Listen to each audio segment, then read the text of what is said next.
He said he wasn't going to do it. He said, no matter what, I will not pardon my son. Guess what? He lied.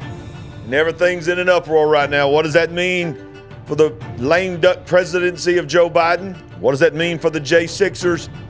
It means a lot. We're going to cover it tonight. And the World War III that's going on. And you ain't going to believe a prophecy that is supposed to happen regarding UFOs tomorrow. We might be seeing UFOs battling in the sky. Let's go.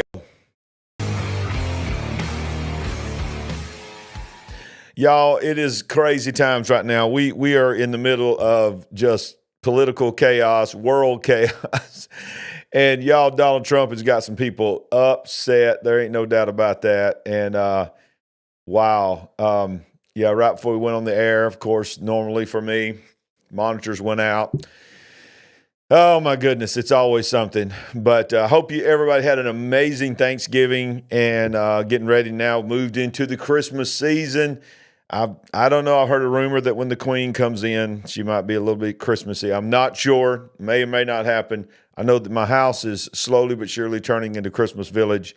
Yeah, y'all come on in. If you hadn't already done it, smash that like button. Smash it, smash it, smash it. If you're new to our program, welcome to The Big Picture. Check it out tonight. We are just a married couple. We've been married for 35 years. And about 2.5 years ago, the Lord told us to start a channel called The Big Picture because there's more going on in the world than what we can see, hear, feel, taste, and even smell. Greater than our own senses. It's called The Big Picture, and it's the real world that's happening, and that's called the spirit realm. The spirit realm is more real than even the natural realm. And there's a lot of agendas going on in the world that need to be addressed by, quite frankly, from a biblical perspective, but a balanced perspective. And that's what we try to do here on Monday nights. Monday nights are our biggest show. Go ahead and hit that like button. Tonight, I made a decision. I don't normally do this. It's very random that I do this. Don't know if it's working or not, but tonight we're live on Facebook as well. Normally Monday nights is not on Facebook, but I feel like tonight everybody's thinking about this topic, so let's go ahead and get over on Facebook. Maybe we can introduce ourselves to some people in Facebook world. If you are watching us tonight, right now or later on the replay on Facebook, understand that Monday nights are usually not on Facebook. So make sure you go over to YouTube and subscribe there, or go over to Rumble and subscribe. But the best thing you can do is smash that like button. Don't cost you anything. Cost you just a couple seconds of your life.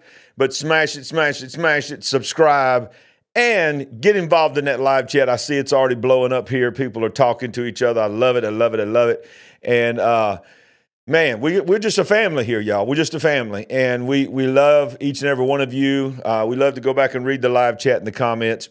One of the things real quick that you can help us do too is when the show is over, if you're watching it live, make sure you comment something down below in the comment section as well, because that is really, really one of the things that helps us in the algorithm. So thank you so much for doing that. And I think without further ado, you better turn that fan on, sister.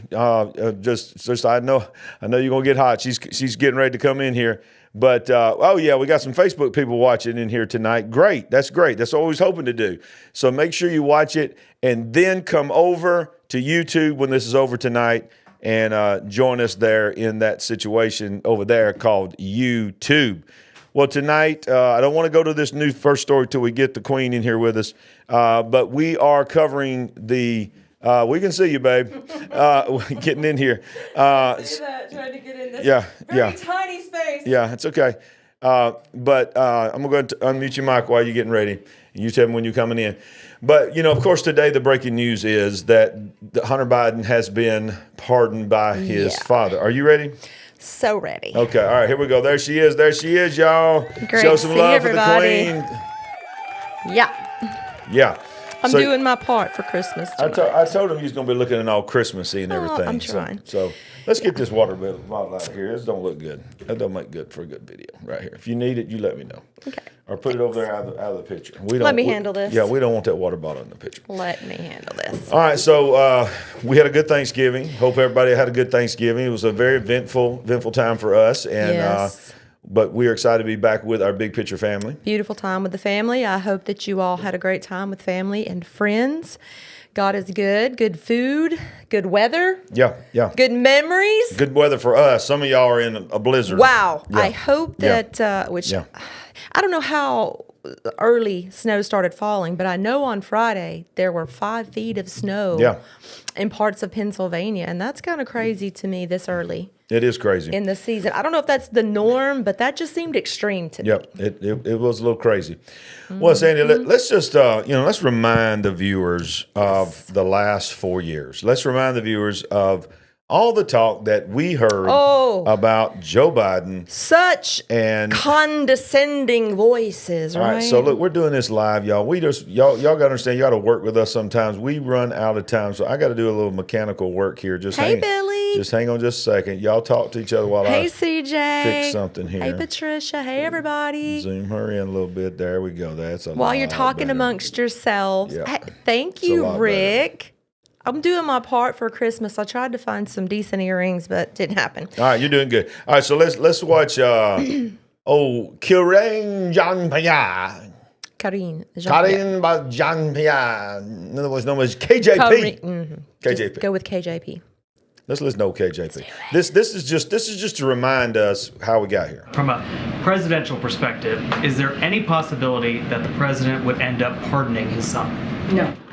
No. I just Do we have a date on this? I just answered. July 27th. Why doesn't That was July 27th. July 27th. This is December 13th, 2023. President Biden just pardon him? President, I've been very clear. The president's not going to pardon. December 13th. It's still a no. All right, Still no. Been very clear with you. All right, so Peter Ducey. That was 2023. This is July 25th, 2024. It's still a no. it will always be a no? It's still a no. It will be a no. It is a no, and I don't have anything else to add. Time. Will he pardon his son? Until it's a yes. All right, we can't hear you when this playing when you're talking, so we have to mute it. What'd you say? I said it'll be a yes. It's a no till it's a yes. Yeah. All right. So keep in mind that when we're playing the video, they can't hear you. No. The president. I could speak for the president. August 14th, 2024. Still no. That's not that long ago, y'all. President, and he said he would not pardon his son, and I'm just going to leave it there. All right. So just going to leave it there. All right. So that's just a handful of them. That's not even nowhere near all the times that she had to address that she said, not going to happen, not going to happen, not going to happen. Well, another thing that we heard. I cannot wait till all these montages get going in full force. Yes. Another thing that we heard, Sandy, over the years of the Biden presidency, that we heard more than anything is talking about Donald Trump, is that no one is above the law. Remember that? Of course. Video rewind. No one is above the law retrospective. No one is above the law. We heard that phrase or slight variations of it ad nauseum for years now, usually directed at President Donald Trump for whatever the issue of the day was that journalists, Democrats, or established Republicans wanted to hammer him on. Well, they had their eyes on the wrong president. Sunday evening, President Joe Biden issued a pardon for his own son, Hunter Biden. How convenient. How convenient. While no one was watching or listening. Exactly. Sunday evening. Yeah, exactly. But you know what? I'm laying on the couch relaxing, and I get an update, a breaking news on my phone, apparently the moment it happened. Wow. President Joe Biden issued a pardon for his own son, Hunter Biden. Seems some people are above the law after all. Now's a good time for us all, the Big Picture family together. Let's all revisit. Let's go down the times we were told otherwise. Remember, nobody is above the law. This is old George Stephanopoulos. The idea that no person is above the law is a bedrock principle of American justice. No man is above the law, no matter what the crime. And I agree with you. No man is above the law, and no person is above the law. No one is above the law. No one is above the law. No one's above the law. No one is above the law. No man is above the law. Nobody is above the law. No one is above the law. No man is above the law. He has to be held accountable. He's not above the law. No one's above the law. Either that nor any other title puts you above the rule of law. No one is truly above the law. That is what it means to have a rule of law. That is what it means to not have a king. They're not above the law. Nobody is above the law. Everyone will be treated, as Merrick Garland has said, as equally. Well, that no one is above the law, which is foundational. No one is above the law, even a former president. We have one set of laws in this country, and they apply to everyone. No one is above the law. The law is the law, and no one should be above it. Yes, nobody is above the law. No one is above the law. No one else is above the law, including a president. Nobody is above the law. You can't have two justice systems in America. It has to be one justice system. And anybody who breaks the law should be held accountable. And that no one is above the law. No one is above the law, and our president is not above the law. I always thought that this country, that no one was above the law, especially the president. Wow. So no one is above the law. No apparently, one is above Sandy. the law. No one. I'm going to say it again. No one is above the law. Listen, America's sweethearts, Joe and Mika have spoken, okay? They went down and kissed the ring. Take note. Yeah. They realized. They had to. Yeah. But I love that. I want to play that every day. Well, how about let's play another one? Do it. Literally, no one is above the law. Watch. No one is above the law, not even the President of the United States. Nobody is above the law. No one is above the law. No one is above the law. No one is above the law, not even the President of the United States. No one's above the law. No one is above the law. That no person is above the law. Nobody should be above the law. Nobody should be above There she is. including the President of the United States. No one is above the law. In America, nobody is above the law. No one is above the law. Our laws that protect national defense information are critical for the safety and security of the United States, and they must be enforced. Violations of those laws put our country at risk. Adherence to the rule of law is a bedrock principle of the Department of Justice, and our nation's commitment to the rule of law sets an example for the world. All right. We have one set of laws in this country. One set. They apply to everyone. So nobody's above the law. Oh, look here. There she is. Have you had any Look, these are the prosecutors. This is the montage of all the prosecutors that just used lawfare. Nice. I saw our own Terry Sewell in Yeah. this one or the last one. She was in there. But before you go into that, isn't it just amazing? Those of you who don't think a memo is sent out of talking points. Oh God, they got the memo. They got the memo. What further evidence do you need to know that you've got your talking points and your one-liners? Yeah. We should keep that montage of the hundreds and hundreds talking at the same time, saying the same thing on cue. But this is good too. This is great evidence as well. Well, and not only did the politicians get the memo, but the news broadcasters did, because they were echoing exactly what they said. Yes. But today there's not a whole lot of them saying no one is above the law. They're letting the Democrats come on. But let's go back. Let's finish this, because this is now it's moving into the prosecutors that prosecuted them, Donald Trump, during all of his trials, that are now one by one being turned over. Counsel about overlap between these cases, and do you intend to try all of these defendants together? Do I intend to try the 19 defendants in this indictment together? Yes. And have you had any contact with the special counsel about the overlap between this indictment and the federal indictment? I'm not going to discuss our investigation at this time. No one is above the law. No one is above the law. No one is above the law. Are y'all getting sick of this yet? Are you getting the point? Are you getting sick of it? I'm just trying to illustrate. Give me 60 more seconds, because I'm trying to illustrate to you that this is what we've been inundated with for 4 years. The Constitution is the supreme law of the land. The answer is he shouldn't, and no one is above the law.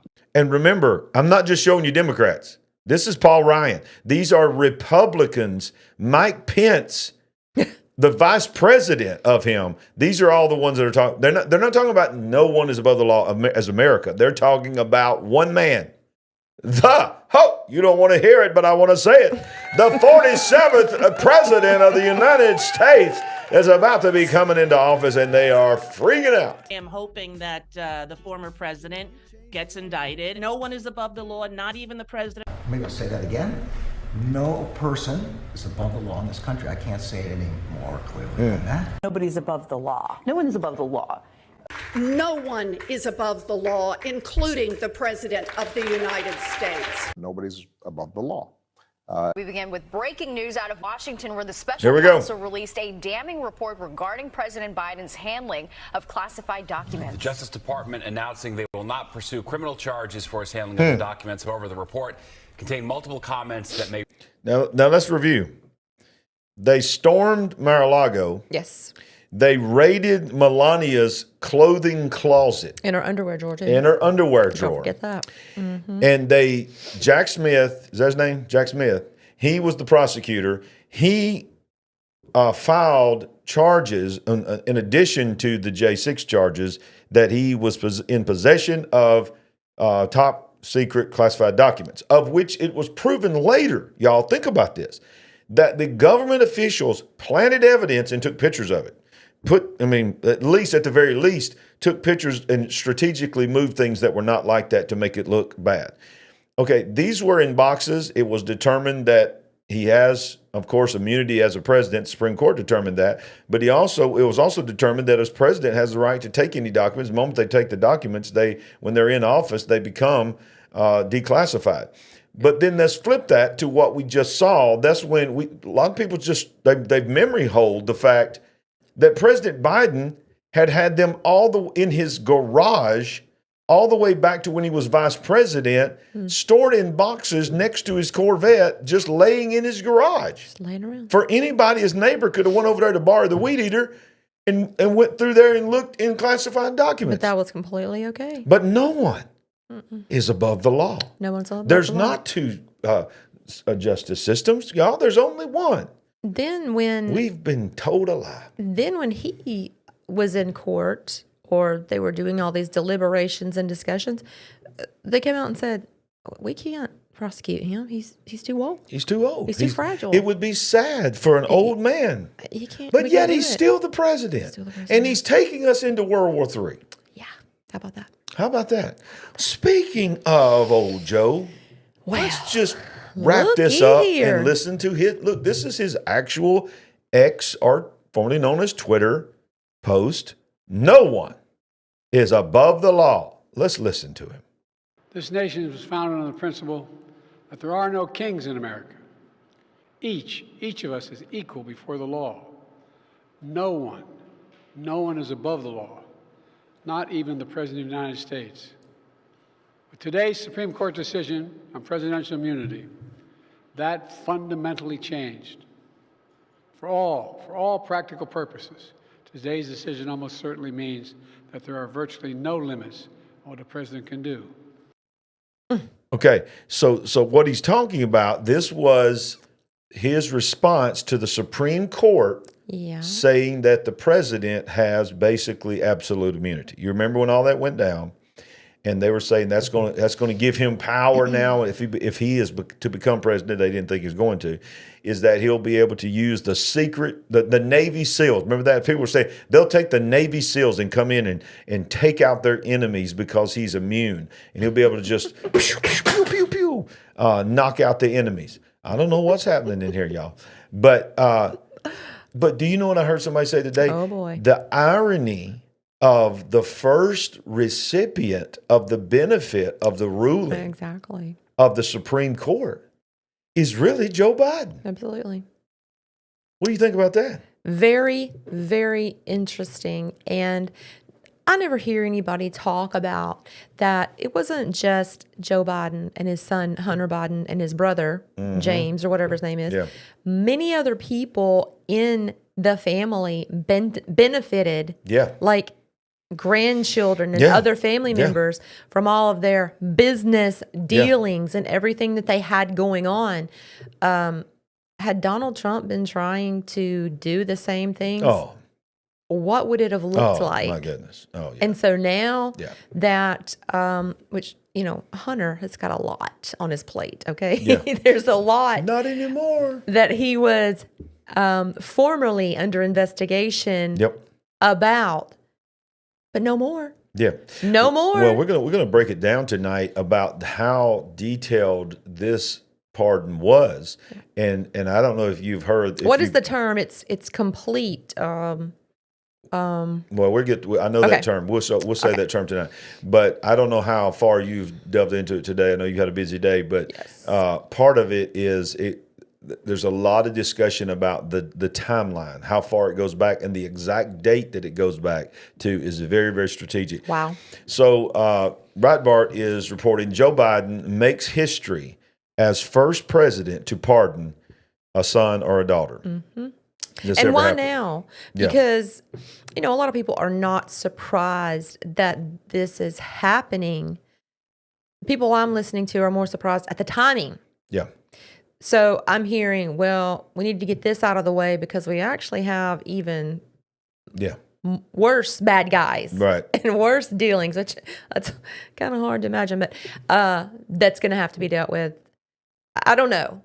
I could see it both ways. I could see taking care of them first. If they're really so big and bad and they need to be pardoned, we need to clean this up. But it is curious to me about the timing. So Hunter Biden actually issued a statement Sunday saying his mistakes, which were done during the darkest days of my addiction, that's what they're using as the addiction, were exploited publicly to humiliate and shame me and my family for political sport. I will never take the clemency that I have been given today for granted, and will devote my life that I have to rebuild to help those who are still sick and suffering. So he's going to become an advocate for those of addiction, and Hunter Biden is now going to probably give up painting. He's no longer going to be selling his paintings for millions. He's going. What a loss for us. He's not going to work for China. He's not going to work for Ukraine. Burisma. He's not going to be on Burisma's board. He's just going to devote his life to helping others because he's been given a new lease on life. And he's also set an example for those who are steeped and mired in addiction. Just do and say what Hunter Biden said. Yeah, and I wonder if this new lease on life is going to cause him to actually be involved in his child's life that they won't even acknowledge. If you didn't know that, he has a child that is the DNA tests have proven that it's his child, and the president and the first lady will not even acknowledge that grandchild. If you remember, there was even one, this is the loving family that was our president, they hung the stockings with care over the mantle of all the grandkids and left out that grandkid. Left out that child. Wow. Yeah. Well, Jonathan Turley, who is a very famous voice in the legal world, he said this today: I've never seen anything like this. Jonathan Turley says the language of Hunter Biden's pardon is unprecedented.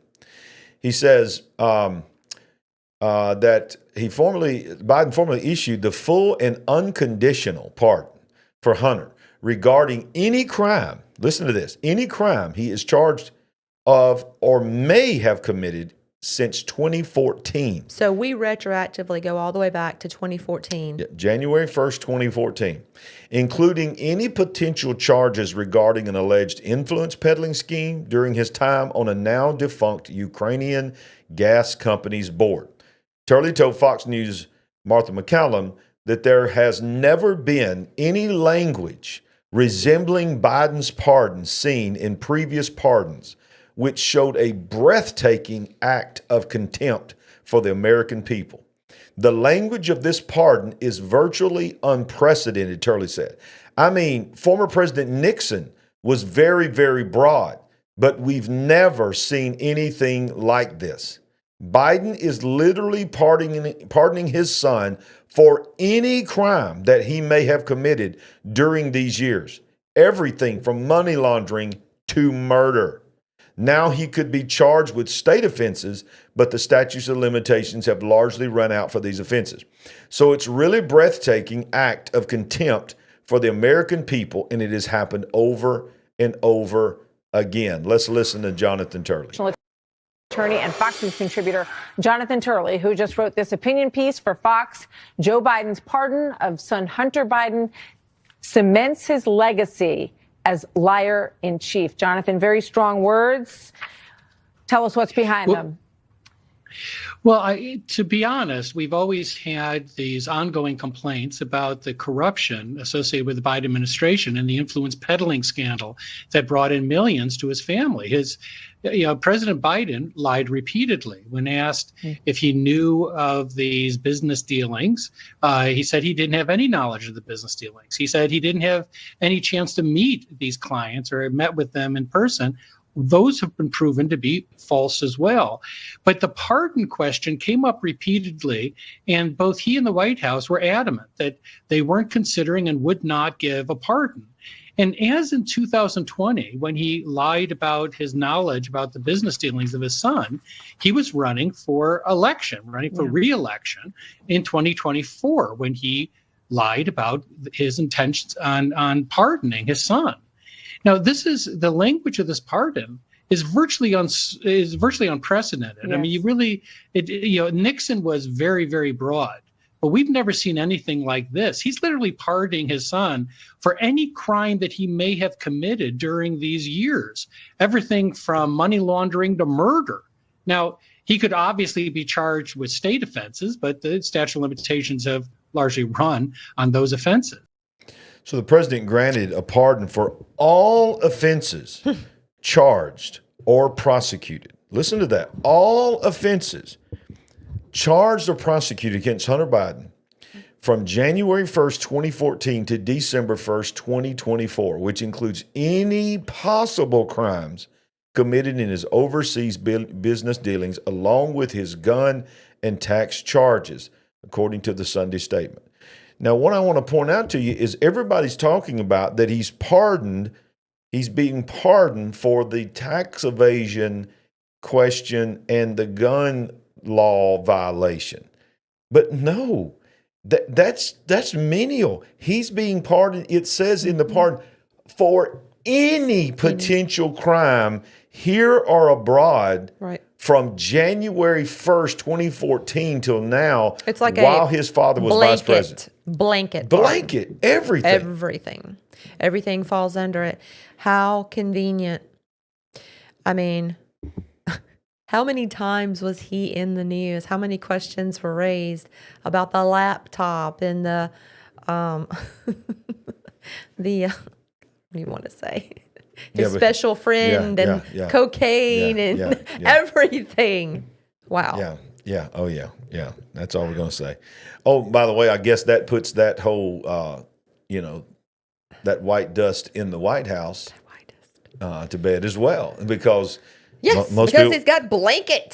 So now he's probably going to put it in a book. I don't know if you heard this, but there is several people reporting that. Of course, I don't believe that this is how it went down. I believe he was going to pardon him all along. All the no's, he'll never do it, all along. I've said it. He's going to do it. He's going to do it. But the narrative is that this is what they're spinning. He didn't lie because he really was not going to. He was not lying when he said he was not going to. And then over Thanksgiving dinner this past few days ago, they all had a family meeting. And they all decided for the best thing for their family he agreed to do it over this family meeting.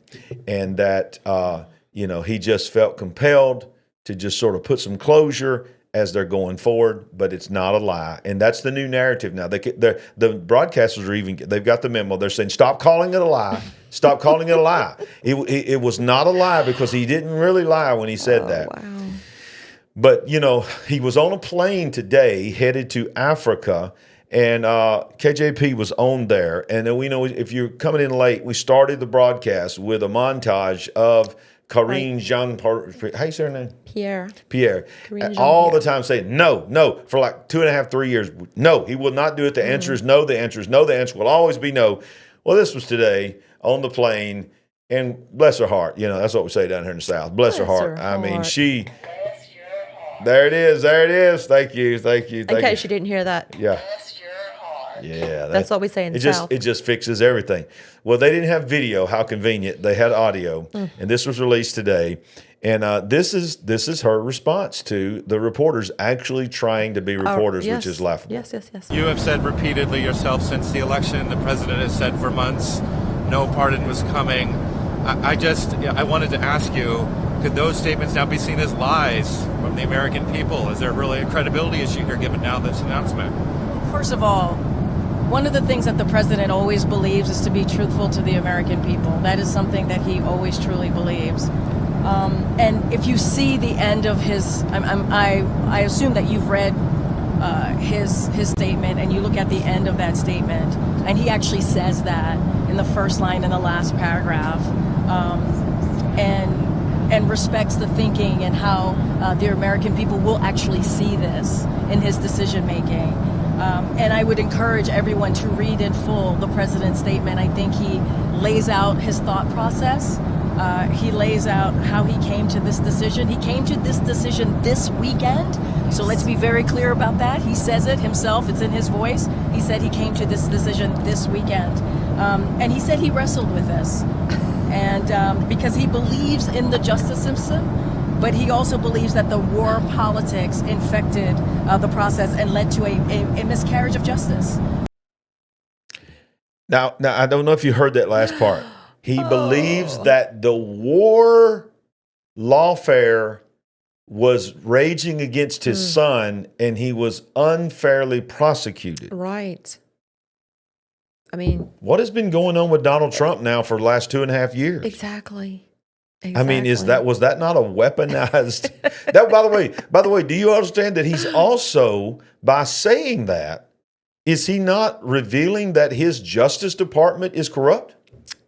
By saying his own Justice Department, because it is the federal Justice Department that indicted his son, his Justice Department. You would need critical thinking skills to get to that point from here to there, and nobody's going to think that way.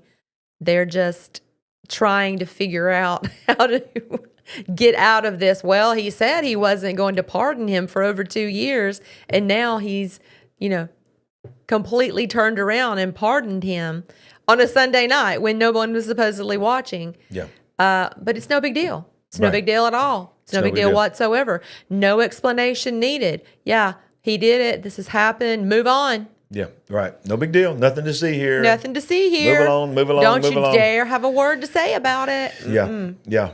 But isn't it ironic? I mean, they got to be pulling their hair out. I mean, this happened, but all these things that they spent, and think about it, these are your tax dollars that they spent millions, some people say hundreds of millions of dollars to prosecute Donald Trump, and one by one they're being dropped, they're being washed away, they're not going to come back.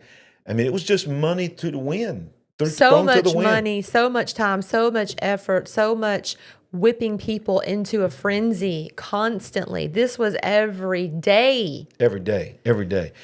And you got to give the man credit. Let's not forget, not only was he on trial and convicted, while he's running for president, he would have to come out. Remember, he was banned. He couldn't leave New York. He would go out and go into the sub shops and get a sub sandwich and politic there and go back in court because he couldn't leave. He had to be in court. That he had to be in the courtroom and couldn't be out, politicking but he took advantage and campaigning. He did. And then he got out, and then they shot him. Yo, he got shot. It's like did that really happen? Did we really witness this man get shot in the ear? Five. Opera drama for that was not that long ago. Then they tried to shoot him on the golf course. Yeah. Then Iran said... Not even 5 whole months. Yeah. It's not even been 5 full months since that happened. What in the world? And he's about to be the president. Y'all, and the people that he is proposing is telegraphing. Right. I ain't talking this time. I ain't coming in not knowing what I'm doing. I got my people. I'm coming in and doing what I'm going to do. Y'all, we about to go for a ride. Yeah, it does seem that it's about to get crazy. It seems like, I don't know if we could ever have a news cycle the way we did from 2016 to 2020. Oh, I bet you we are. Maybe it will be. I mean, it will be. This had to be just such a financial windfall for these Oh, news God. This is organizations. His presidency will probably save MSNBC. If it wasn't, if Kamala won, MSNBC's done. That's exactly what I'm talking about. Yeah. It's been so, if you want to use the word, it's been depressing, but it's also been boring when you consider how one thing he's not is boring. How interesting the news was in his 4 years versus these last 4 years. So Absolutely. We'll see. And who knows if MSNBC can't turn it around? Maybe Elon and is it Vivek who suggested that he buy MSNBC? Yeah, Elon. They said who is it that owns them? Comcast or whoever it is that said they're going to spin off that whole department, NBC Universal, MSNBC, and they're going to probably sell it. And Elon's a beast, man. He just reshared that news article and he said, "How much? How much does it cost?" He's just like, I'm curious. And what's so funny about that tweet when he said, "How much does it cost?" Right. is the same exact words that he used when Twitter went up for sale. Right. Somebody put Twitter up for sale and he shared it and said, "How much does it cost?" And people thought it was a joke. And he said, "Seriously, how much?" And then he bought it. So what would happen? We got more stuff to cover. Y'all don't go anywhere. But what would happen if he bought MSNBC? Well, it would be crazy like it was with Twitter. And you're just sitting back here after these 4 years of pain and everything that we've been through and watching how the other side gets so easily triggered. I gotta put this on there, y'all. I like this one here, Tabby. What is it? Tabby said. Tabby, she's said, awesome. "I still have Alien Invasion and World War III on my bingo card to go before January 20th. Me too, Tabby. Me too. Well, make sure you're here at the end of the show tonight. Yeah. Don't leave. Yeah, because we're going to probably confirm that, Tabby. Don't go away. But finishing up on this, speculation is raging that Biden pardoned Hunter to actually protect himself, that this was not a pardon for his son, that this was more importantly a pardon for himself. Listen, I think that's entirely possible. And gee, how smart would you be if that were the case, right? Giuliani says sentences commuted to protect Biden's crime family. People responded to President Joe Biden's pardoning his son, Hunter Biden, by speculating that Hunter had threatened to divulge sensitive information about his own father in his sentences, if his sentences were not commuted. This is what I was talking about earlier, the narrative, I forgot to say this, over Thanksgiving is what this is being said. Yep. After repeatedly denying that he would pardon his son for gun and tax evasion convictions, Biden did a 180 and announced Hunter Biden would be pardoned. There has been an effort to break Hunter, who has been 5.5 years sober, even in the face of underlying attacks and selective prosecution, Biden wrote in a statement. And of course, this is here today where he talks about he signed it and all this. In trying to break Hunter, they've tried to break me, and there's no reason to believe it will stop here. Enough is enough. Now, the narrative is, now I'll see if this article goes on to say, yeah, here it is. Over Thanksgiving, Hunter told his father about a book that he was writing that would go public with everything. Days later, his father signed a blanket pardon per White House official, claimed Jack Posobiec, who is close to Trump's inner circle. So someone in the White House leaked that over Thanksgiving, as it's winding down, this is their last Thanksgiving as president, Hunter looks at his dad and says, "Look, I'm about to tell the whole world everything, and I'm going to make some money on a book." And Daddy says, "Well, everything, I'm the big guy." Remember the big guy? He's big guy. He's big guy. He's big guy. So how about this? How about this, son? How about I just go ahead and pardon you for everything back to January 1st, 2014? Let's settle this right now. So I can finish my Thanksgiving dinner. Thank you very much. I guess there are no honest criminals, and you can't even trust your own son. Wow. Yeah, you ain't gonna hear that on the mainstream news. Hey, That's Daddy, why you come to the big you better picture. see it my way and do what I want, or I'm gonna sell you down the river, big guy. Yeah, that's why you need to hit the like button, because you ain't heard that nowhere. And some of you have, but most of you ain't heard that nowhere. That's why you come to the big picture, because you learn stuff here. Christian says, "What a turkey." What a turkey. I love it. And I think you nailed it right there. Yeah, Exactly. that was good. What that a was turkey. good. Well, this is what's being discussed automatically, not just from the Republicans, but also from the Democrats. They're mad, and a lot of Democrats are coming out against Biden because what they're saying is, especially, really, I'll be honest with you, the Democrats are saying this more than the Republicans are saying, what you have done is give Donald Trump now permission to pardon the J6ers. Yeah. The worst of the worst, right? The worst of the worst is what they say. So this is an opinion piece here, but this is also what a lot of people are thinking and will open the door for this. Joe Biden's sweeping pardon of his son has opened the door for blanket amnesty for every January 6th defendant in Biden's DOJ continues to investigate, charge, incarcerate, or put on trial. And of course, it goes on to say reaction on both sides is mixed to response to Joe Biden's sprawling pardon on the last night of his son, Hunter, claiming his son has been singled out. We've already read all that. But it says, this is just a quote from there. But then this person says, thanks, Joe. I will leave it to others, including the great Miranda Devine, to detail how the decade-long international Biden family crime spree will end without legal accountability for those, including Joe himself, involved, or explain how the pardon represents another lie towards my word as a Biden, Joe, and speculate that more pardons, perhaps for his brother Jim and every other relative benefited from the family's global rift, are in the making. There you go. Instead, I tip my hat to Joe Biden for laying the groundwork for President-elect Donald Trump to offer similarly generous clemency to all Jan 6 defendants on day one of his presidency. That's not to say that Trump is not already considering such a plan, but Biden's claims that his own DOJ selectively and unfairly targeted his son will be delicious words for the J6 pardon detractors to eat when the time comes.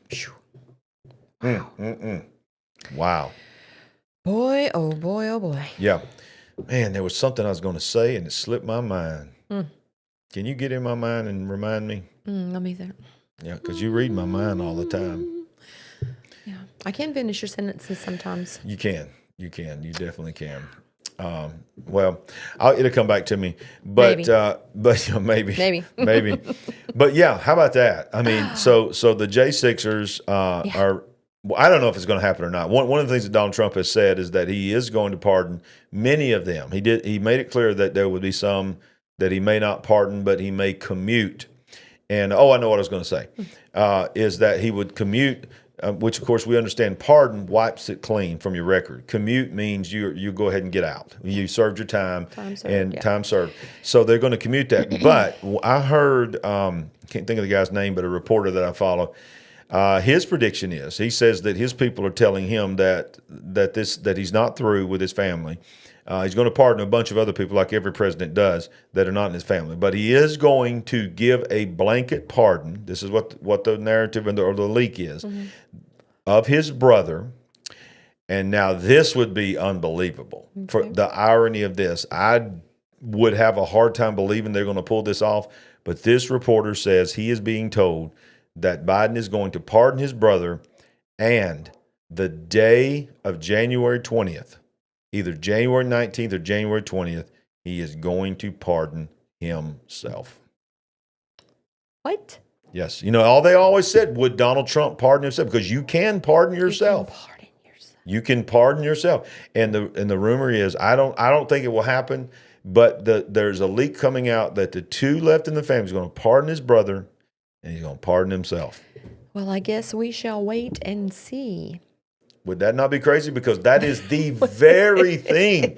What's happening right now is the very thing that Donald Trump was accused that he would do. Yes. Isn't it amazing how they're always accusing us of the very thing that they're working on? Yeah, Gene Wozniak, it made a good point here. There is multiple people. There's a 76-year-old woman in jail right now for literally protesting Planned Parenthood. So it's not just the J6ers. People are calling on him to go ahead and use this as well to pardon these abortion protests. There are people in jail for standing outside and praying at an abortion clinic. That's it. That's all they did. And that's ridiculous. Doesn't even seem possible, but it is real. Yeah. It is real. There are people still in solitary confinement from January 6th.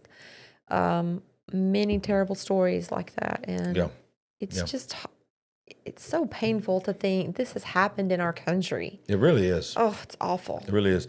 Well, I still just cannot believe that this guy is still working at CNN. I'm telling you, he's become one of my favorite dudes. Okay. Scott Jennings just rakes CNN over the coals. He's their only true Trump defender and only true conservative.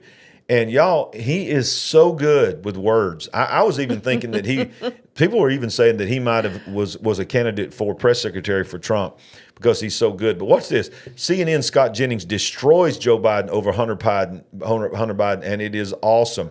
CNN Scott Jennings absolutely destroys Joe Biden this morning on his very specific 11-year pardon. Very specific 11-year pardon of Hunter Biden. Ain't that amazing? 11 years. And it's just weird. And we know why. Jennings goes on to say, well, let's just play the video because I'm not going to say it. Then watch this. Joe Biden is leaving office making the strongest possible case for I can't Donald make it louder. Trump that anybody could possibly make it, and that's that our government and our justice system is of, by, and for the elites and nobody else. He ran to banish Trumpism from our political system in this country, and he has left it politically and now institutionally the strongest possible political force in this country. It is a complete and utter failure by the head of the Democratic Party and the President of the United States. Never again do I want to hear, Listen to this. oh, Donald Trump's a liar. You can't believe anything he says. Donald Trump will abuse his power. Donald Trump will only use the system to benefit himself and his family and so on and so forth. Never again. I have one question for Karen, and that is, why did he need an 11-year blanket pardon going back to 2014 when Joe Biden was the vice president?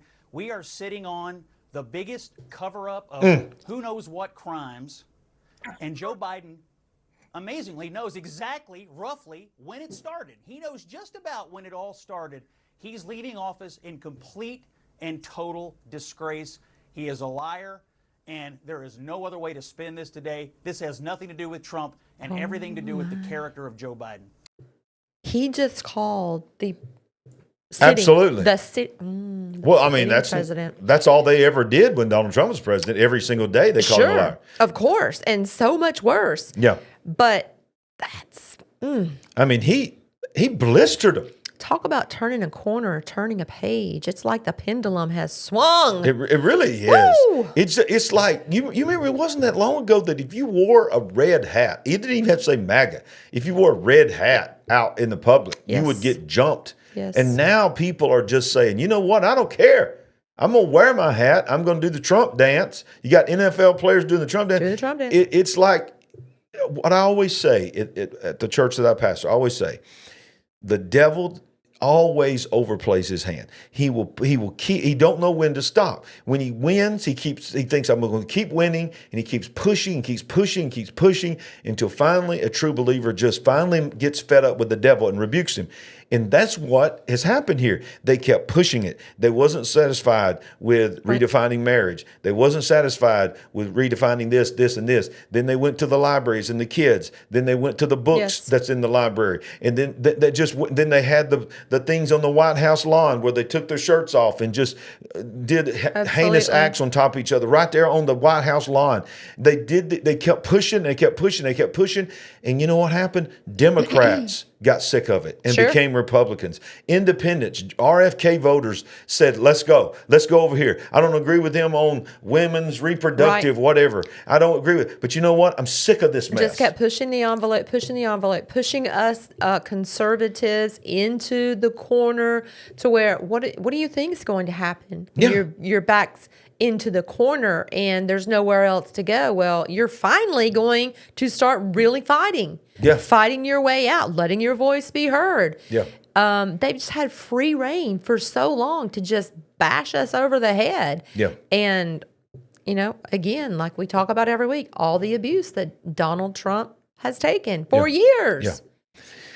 Yeah, well, one of the tides. things that Donald Trump said on the campaign trail, he said, "I'm going to end the Ukrainian war," and people laughed at him. They're like, "How you? There's no way. We got too much money, got too much. I'm going to end it." Well, I'm going to show you. We're going to take a 30-second break, and when we come back, I'm going to show you that it looks like Donald Trump is about to end the Ukrainian war. Do it. Like 30 seconds. We'll be right back. Don't go anywhere. Would you like to help us build the big picture family? We're on a mission to wake up the world to what is really going on. All you have to do is go to our website at LarryRagland.com and make a one-time gift, or you can become a monthly partner. Any amount is a blessing and an encouragement to us. While you're there, make sure you get a copy of our book, I See Greatness in You. Browse our merchandise store, connect with us on our social media links, and join our mailing list. We appreciate it. And remember, we ain't woke, but we are certainly awake. Yes, we are. Yes, we are. Yes, we are. We are certainly awake. All right, so let's go to this article right here. Zelensky says that he is prepared to end the Ukrainian war in exchange for NATO status. Now, that's a big one. I don't know if Did this that's happen after last Monday night's show? Because this became kind of a big thing during the week, and I can't remember. It's been this week. This one's Dateline, November 29th, so it was this week. Even if Russia doesn't immediately give back land, is what he's saying. So basically he's saying, I'll agree to this, and I'm going to read the article, but he's saying, as is, even the land that we've lost, we'll take it as is, what we still got. Let us have it, and promise us the potential path to NATO. And then, of course, he says, with the promise that we'll try to get our land back that they took from us. So Zelensky spoke about the war, and let's watch this.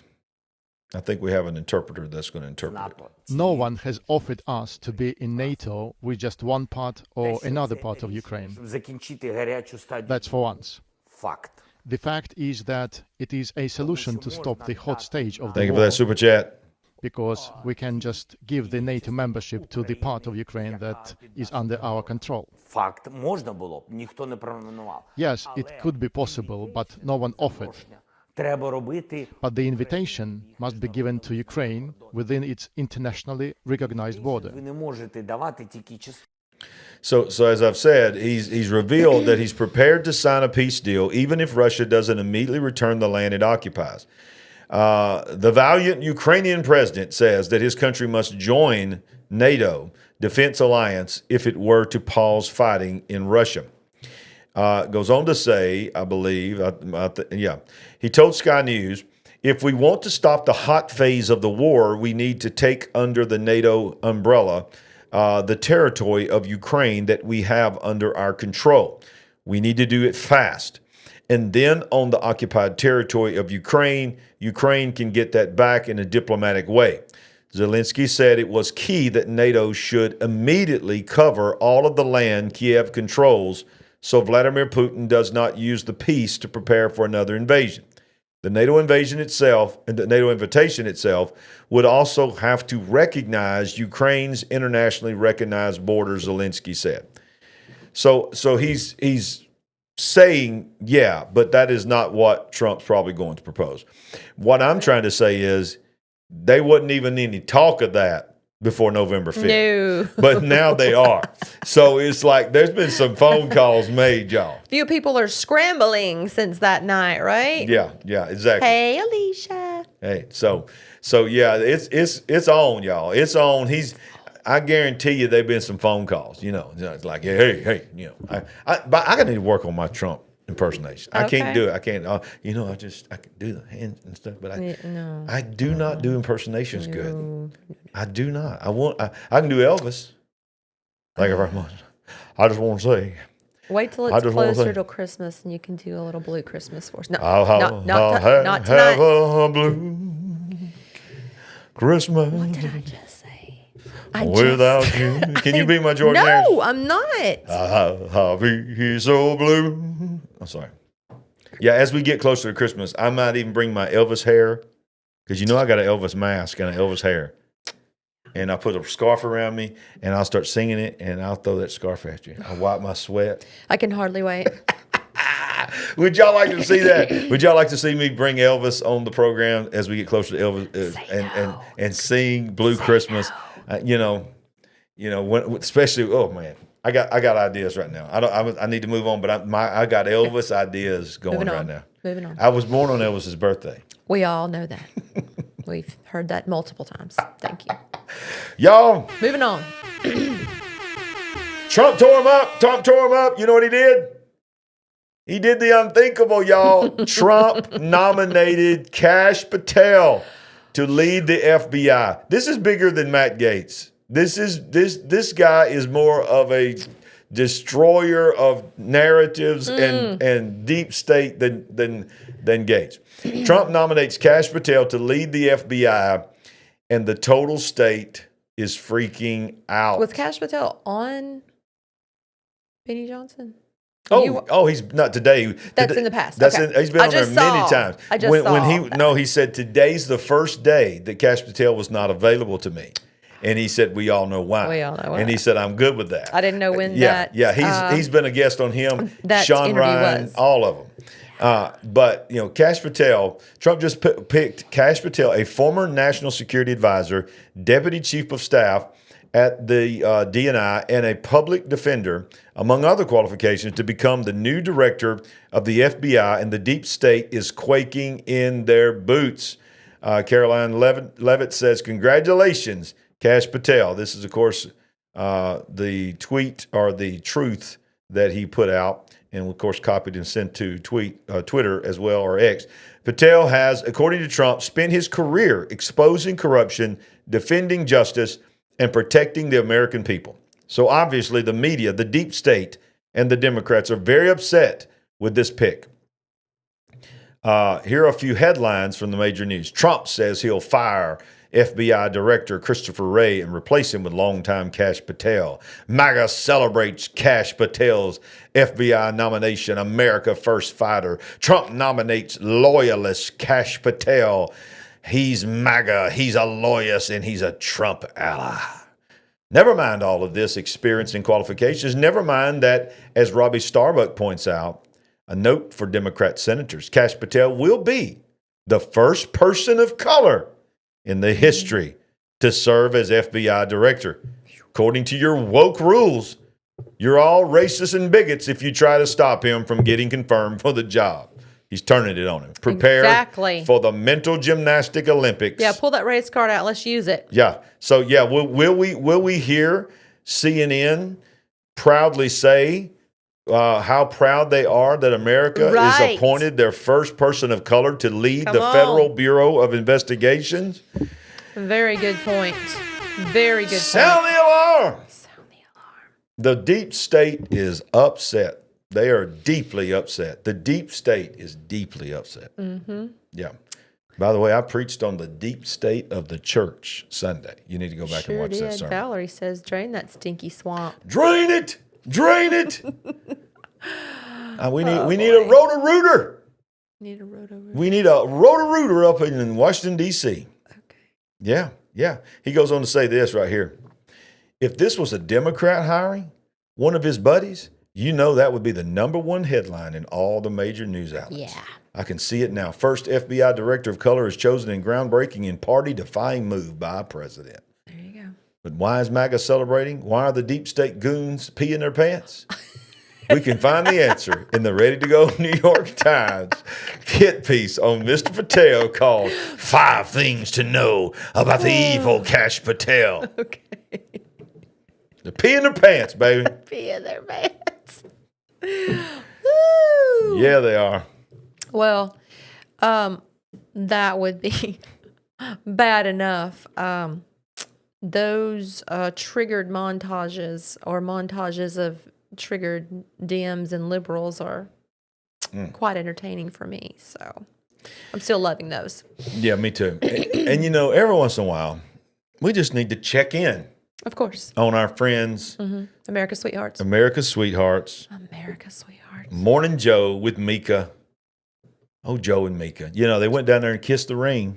Must have. And but didn't take them long. They don't know what to do with this. So let's check on them. Are they like in a Sweater of the Month club? I think they are just like sweater gangsters. Do you know that they said that their show the other day, one of the days of last week, had 70,000 viewers. I heard that. How many people are in America now?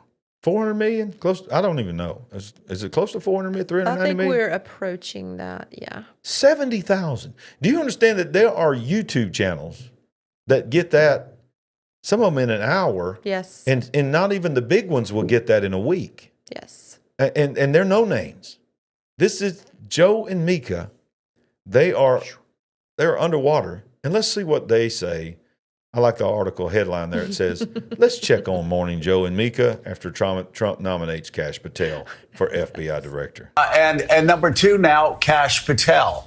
And Kash Patel, of course, is a person who infamously said he was going to jail reporters and journalists and news people who did not go along with the 2020 election conspiracy theory.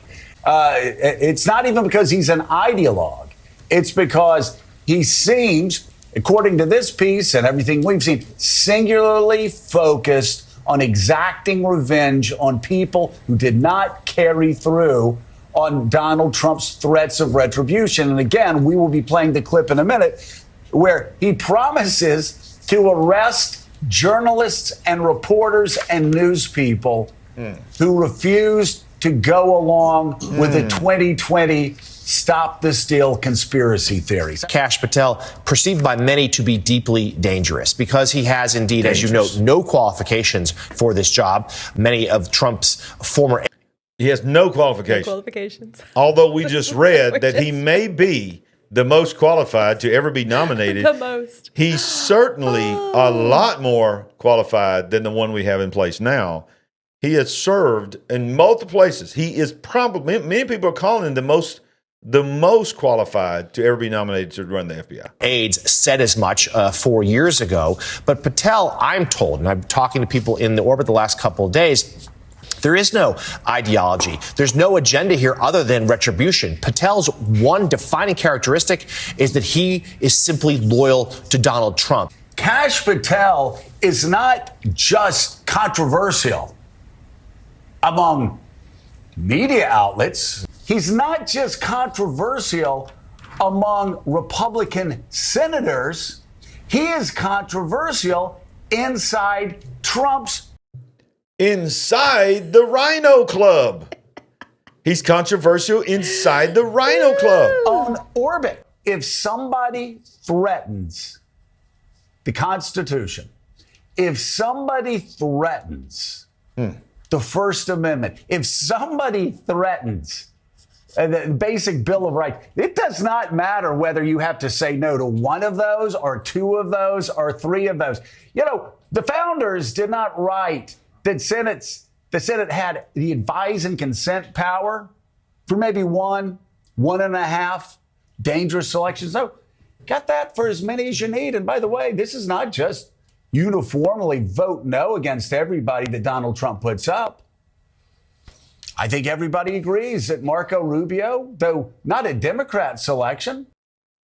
I love Marco Rubio, but it's making me very uncomfortable to hear so many liberals saying, look, that's one guy that we think he made a good selection by Marco Rubio. I mean, I love Marco Rubio, but it concerns me that he is very well loved and it's being promoted as a great pick by ultra liberals. Yeah. I have a question. Okay. How do people watch these two? Yeah. Oh, yeah. They're terrible. They're terrible. It's awful. It's like they have no chemistry together. It's like the show has no chemistry. If I had to sit and watch them every day, there would be no amount of coffee or psychedelics. No, not psychedelics. No, not psychedelics. We don't do psychedelics. Any kind of caffeine. Caffeine or anxiety ridding prescriptions that would help me. Yeah. And is it any wonder we have masses of people spouting this garbage that they do and beliefs that they hold? Yeah. Yeah. Hey, look, I think we have chemistry. Think so? Maybe we need to submit an audition tape. And why don't we? Mornings. I mean, I wouldn't even call it Morning Larry.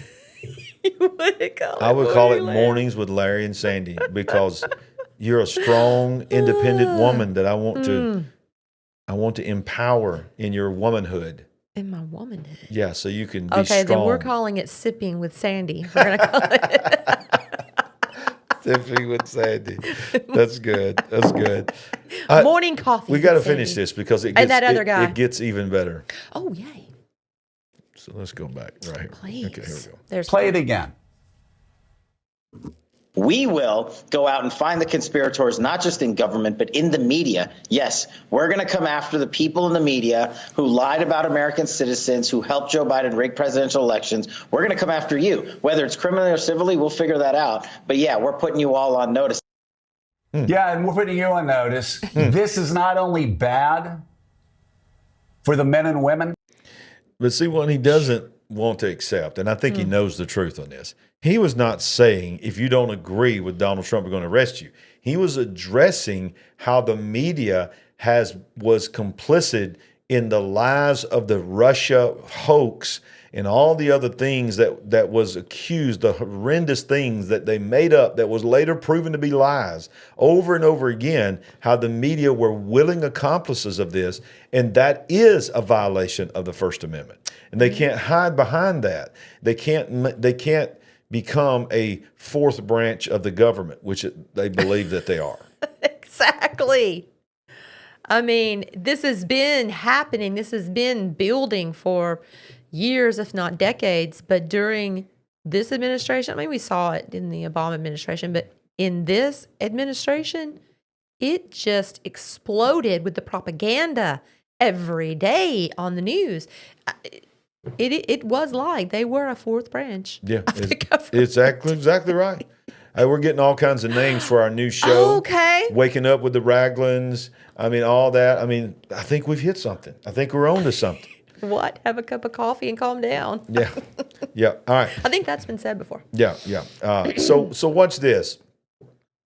You want to know that the Trump effect is in place? Y'all, it's incredible. Mexico and Canada have both, after the threat of the what do they call them, the charges. I can't even think of the word that he puts on the goods. Tariffs? The tariff. Tariffs. The threats of the tariffs. Right. That he says, if you don't secure your border, we're going to put amazing tariffs on you. They're going to be glorious tariffs. They're going to be amazing tariffs. They're going to be so much tariffs. They're going to be bad tariffs, but you're going to love them because they come from me. Exactly. But you know what they did? They both come forward. The president of Mexico and Trudeau come forward and said this week, we are going to change our border policy. We are going to secure our border, which I found out today, Sandy. This might shock you before I go to this next article. I was shocked by this. 70% of the illegal immigrants that are on the terror watch list that they have admitted that they have caught came through Canada. Wow. Not Mexico. 70% of the terrorists, most wanted terrorists came through Canada. We knew that we had a problem on the northern border as well, but I never would have thought that kind of percentage. 70%, y'all. I read that this week. What does this say of Justin Trudeau and his country and his government? Exactly. And his care of the border with us. So watch this. Mexican cartels are now charging more money to cross the border following the Trump victory. Wow, inflation. Inflation. We've got inflation. This is the Trump effect, y'all. It's that coyote and inflation. Yes. Mexican cartels have significantly raised their fees for smuggling migrants across the U.S. border following Donald Trump's election and victory. Smugglers attribute the increases to heightened enforcement and anticipated stricter border policy. It's already working. Migrants in Sonora, Mexico report fees have doubled, rising from $5,000 to $10,000, citing fears of tougher crossings under Trump's administration. Smugglers charge even higher fees, between $15,000 to $20,000 for premium routes and additional services. Fees for migrants from China and special interest aliens from North Africa and the Middle East can reach $55,000 due to distance and risk factors. Human smuggling operations in Mexico are capitalizing on the post-election environment, increasing the prices for migrants accepting to cross the U.S. border. According to reports from Excelsior, a major Mexican newspaper, the base cost for guiding migrants across has surged, particularly since Trump's victory in November.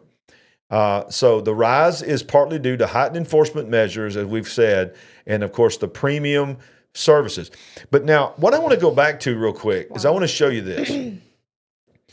We have talked repeatedly on this show when we would show all the Chinese lined up, we would show the Haitians lined up, we would show those from the continent of Africa lined up, and all that. And then we would ask the question, okay, we get it if you're walking up from Guatemala. We get it if you're walking up from Mexico or South America, Central America. You can make a long walk journey. But a lot of these are on the other side of the world. You're thinking China, maybe? China. So watch this. This is openly revealed finally that the smugglers, which we always suspected, is now coming out. They have basically packages that they sell in Mexico and abroad. These are special interest packages. So they're saying from China. Using travel packages. Yeah, travel. So it's like, okay, we'll include airfare, hotel, travel, food, get you there, everything it takes to get you to the border and get you across, $55,000, and you can come. Well, let me ask you a question. How many people that we see in those lines, thousands upon thousands of them, that are lined up from other countries, have $55,000 to $60,000 and $70,000 just to spend just to get here, with supposedly no idea what they're going to do when they get here. Y'all, who's funding this? Who is? It's not them. The $55,000 is not coming from those people. Can't be. Who's funding? Is it George Soros? Is it the governments? Are we being invaded by China? Are we being invaded by these other countries? Are the countries themselves? Because how many knows you can't just leave China? No. It's still communist. Exactly. You can't just say, let's go on a vacation to America. Even trying to live in the country is a pretty daunting task for most citizens over there. So you're going to leave China with... you're not going to get arrested by the Chinese government. They're going to let you leave, and they're going to let you pay $55,000 to a coyote to bring you to Mexico or Canada and get you into America. Why? It just seems like you're being put here to be activated for something. Yeah, I think we've used that word several times on this show in the past. What are y'all's thoughts in the chat? What are y'all's thoughts in the comment section? Who do you think's paying that $55,000? I want to know who you think. Is it the government? Is it Soros? Purpose? Who and for what purpose? Yeah. Are we about to see, once Trump gets in office, or maybe even between now and January 20th, are we going to see a lot of these get activated? Because this is another thing that some people are fearing. We've talked about civil war a lot on here, and we talked about it from the premise of, the right and the left Americans. Well, more and more people, and it makes sense. They're saying, why do you think that if the border czar comes in with ICE into some of these sanctuary cities and starts trying to rail these people up to take them out to deport them, that they're just going to go? I mean, many of them have weapons. And so they're saying, could we be looking at a civil war between American officials and illegal aliens fighting back in the streets? Very good point, because I've heard this term civil war since 2017 or 2018. I was shocked the first time I heard it. I was like, this is crazy talk. And then I began to try to imagine what that looked like between our own citizenry. But the point you're making, I think that it's entirely possible this could be the plan. Yeah. And then, of course, we pray in the name of Jesus that don't happen. But if that does happen, if they push back and start basically firing on the ICE agents, Then you have Americans who have their Second Amendment right, who may join the fray one way or the other on either side. Y'all, we are this, I'm telling you, there's major chaos and major stuff is coming. It is not going to be just all that Trump's going to have to deal with is the news at the end of the day. I don't think so either. No. It's going to be very bad. It feels a little like a quiet time. Yeah, it does. The quiet before the storm, and the calm before the storm. And don't that feel a little weird? It feels a little weird. It feels a little too quiet. Yes. The streets are too quiet. The protests are too quiet. I mean, I'm not saying they're not happening. Maybe they're purposely keeping it from, but I'm not seeing Antifa anywhere. I mean, we're right at about 49 days until inauguration. Yeah. So a lot of things can happen in that amount of time, especially if people have been planning. Yeah. Planning. Even well before the election, we all had our ideas of what might happen, but you have to have backup plans. Yeah. If Trump does win, we're going to do this. This will be the scenario. This will be how it unfolds and plays out. Yeah. So. Yeah, it's still weird to me that we watched, Penguin 6? Penguin 6. So Penguin 6 is a YouTube channel that we certainly advise you to follow. He's really good. When he was covering pre-election, and he had businesses boarding up their windows 4.5 blocks away from the Capitol. I mean, all around the Capitol. What if that was a dry run? Exactly. What if that was just practice for a later event? Because obviously we were thinking, okay, get ready, election night. Yeah. It's going to unravel, blah, blah, blah. But Who knows? But it never happened. It didn't happen. So what do you think the Washington, D.C. residents, they were sort of mentally getting ready for something, seeing all this, and then all of a sudden it comes down, and it just sort of feels like, well, you know what? Maybe America's changed. Maybe we're just going to figure out how to get along. Well, y'all, we got January 6th coming. Understand, everybody's talking about January 20th. But let's not forget now, January 6th is etched in the calendar now, because we now know. We didn't used to know this. It's always been this way. But we didn't know until J6, the famous J6, that January 6th is the day that they certify and vote in the Senate on the electoral. They vote on the Electoral College, and then he's sworn in on the 20th. So, y'all, they've got, I believe, whether they're able to pull it off or not, they've got something planned for January 6th, because they do not want to let that date to go away. So they're going to do something on J6. And I'll be honest with you, if you are a supporter of the president, you really, I'm not going to tell you what to do. I can't tell you what to do. You're free and moral agent. Yes. But I'm going to say you really need to pray seriously and think it through about being in Washington, D.C. on January 6th, because I'm telling you right now, if you think they were trying to plant something and set something up back then, they're going to really try to do it now to say, look here, we told you this is who they are, and they're going to have people in red hats. Absolutely. Listen, you need to be prepared. You need to be prayed up.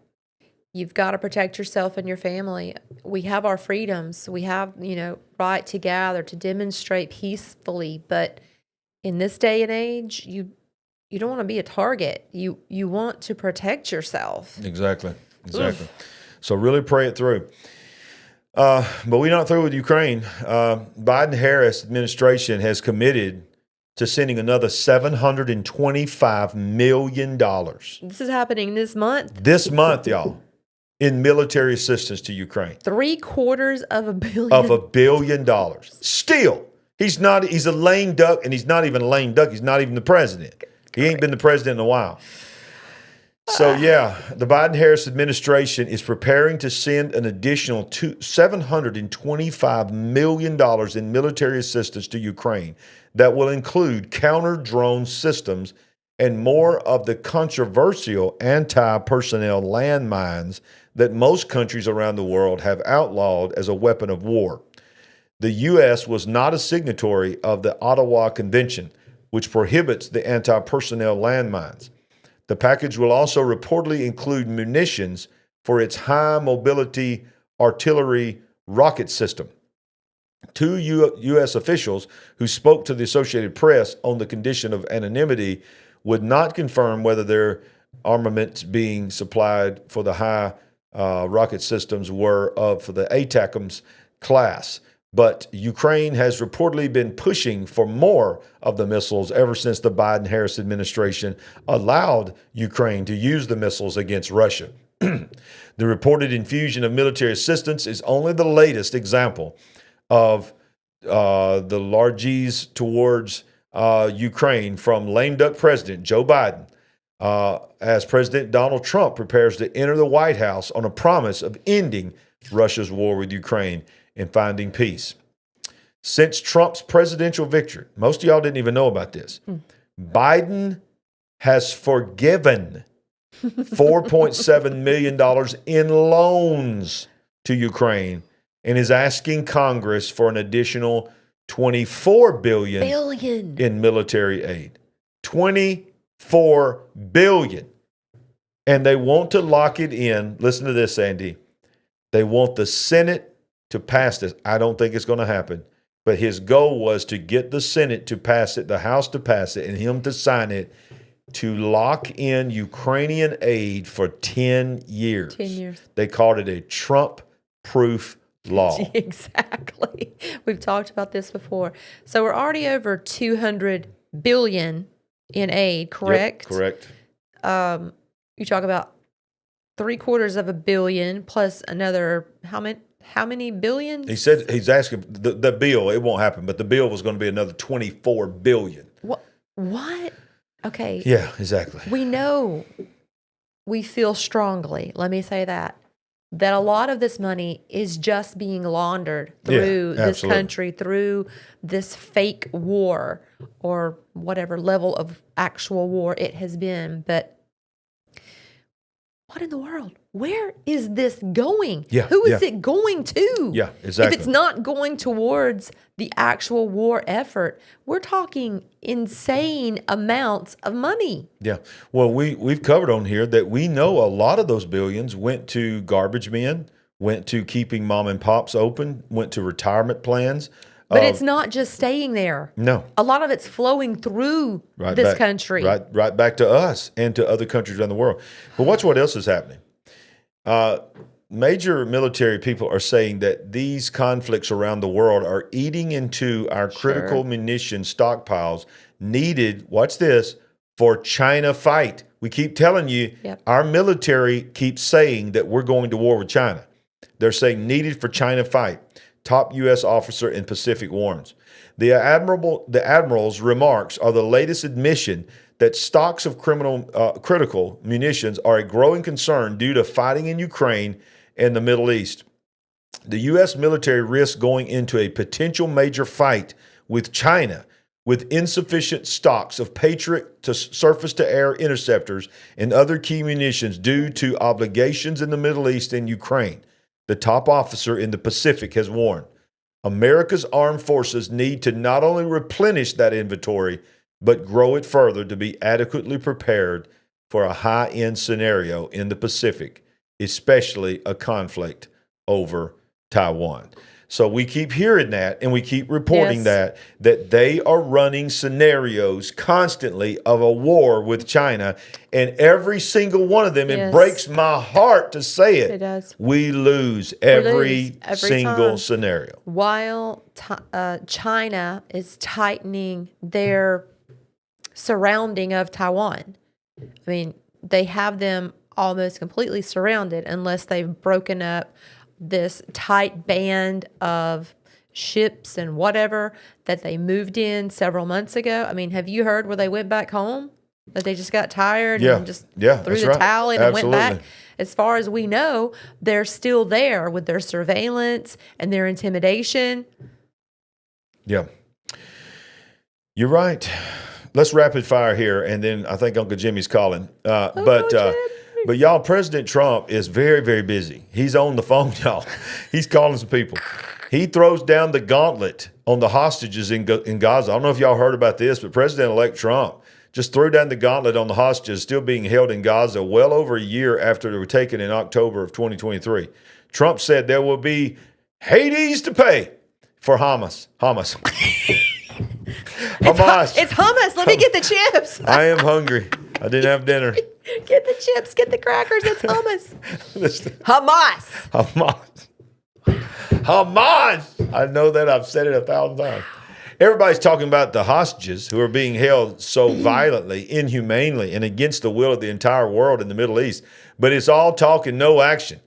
Please let this truth serve to represent that if the hostages are not released prior to January 20th, 2025, the date I proudly assume the office of the President of the United States, there will be all hell to pay in the Middle East. And for those in charge who perpetrated these atrocities against humanity, those responsible will be hit harder than anybody has been hit in the long and storied history of the United States of America. Okay. Release the hostages now. Mic drop. Woo! Mic drop. Yeah! Mic drop. Wow. Say that, Trump. Is he still making those 3-minute sound bites? He is. He is. That sounds like what? Dude, he is unbelievable right now. Well, he's not through. Trump threatens BRICS. We've covered this for a year now. Ooh. A 100% tariff on BRICS countries if they abandon the U.S. dollar. The president-elect wrote to these Western countries. There they are. Let me get down here to what he said. In a post on Truth Social Saturday, President-elect Donald Trump said he would impose a 100% tariff on the BRICS geopolitical coalition of non-Western countries if the group moves away from trading in the U.S. dollar. Quote, the idea that the BRICS countries are trying to move away from the dollar while we stand by and watch is over. We require a commitment from these countries that they will neither create a new BRICS currency nor back any other currency to replace the mighty U.S. dollar, or they will face 100% tariffs and should expect to say goodbye to selling in the wonderful U.S. economy. Once again. Wow. Well, okay. I don't know. BRICS is more than gaining steam. There are so many countries already in and a part of BRICS and those who are standing in line waiting to be accepted. So if he can get something done, this will be amazing. This will be amazing because we're in serious trouble with this whole BRICS situation. But I would point out polar opposites. I don't really remember Joe Biden even addressing, saying anything about BRICS. Mentioned it. So you have the current president who's never really talked about that we can recollect BRICS versus the incoming president making strong statements and threatening whether he can get this done or, actually make a dent or make a difference, it remains to be seen. But the fact that he's standing up for our country and speaking in strong language is, a great start. It's impressive to me. He goes on to say, they can go find another sucker. There is no... I love what he ain't playing. He's talking street talk. They can go find another sucker. There is no chance that the BRICS will replace the U.S. dollar in international trade, and any country that tries should wave goodbye to America. I like what Tabby said. Trump is coming in hot and bringing the hammer down. Yes, he is, y'all. He's coming in with barrels loaded. He ain't playing. Locked and loaded. But I got to show y'all this one thing, y'all. This right here came out of nowhere. Russia activates a dormant military facility in the Arctic Circle as tensions rise with NATO. Where have you heard that anywhere? You ain't heard that anywhere but here. While traditionally largely free of conflict, the Arctic is seeing tension escalate as U.S. and NATO forces as well as Russia eye the region. Even China is attempting to find a place of influence there despite being approximately nearly 900 miles away. While generally sought for environmental research purposes and shipping policy, the Arctic is now becoming grouped in with military preparations in what the Washington Examiner is calling the polar defense race, and what it is seen as the North Pole Cold War. The international mediation of this region, which includes the United States, Russia, Canada, Denmark, Finland, Iceland, Norway, and Sweden, amid late tensions. However, Russia is feeling a bit left out and is turning to China as a mode of support. Despite the country being hundreds of miles away from the region, China has justified its interest in the region using the argument of climate change and declared itself a near-Arctic state, and with its Polar Silk Road, which China says will be used to carve out shipping lanes and resources extraction sites in the region. For now, some are concerned that the peaceful infrastructure could be turned in one of the military capabilities of the future. Your thoughts, because you know a lot about this. Well, I don't know a lot about it, but I do know that we're in trouble here because Russia has these icebreaker ships. Yes. If China doesn't have them, they're already in coalition with Russia to some degree, right? They're already partnered up to some degree. Yes. We don't have these. I'm sure we could build them, but they have been slowly over, I don't know how many years, moving into this area while we seemingly appear to be mostly just sitting here letting it happen. Yep, absolutely. And quite frankly, it's stupid.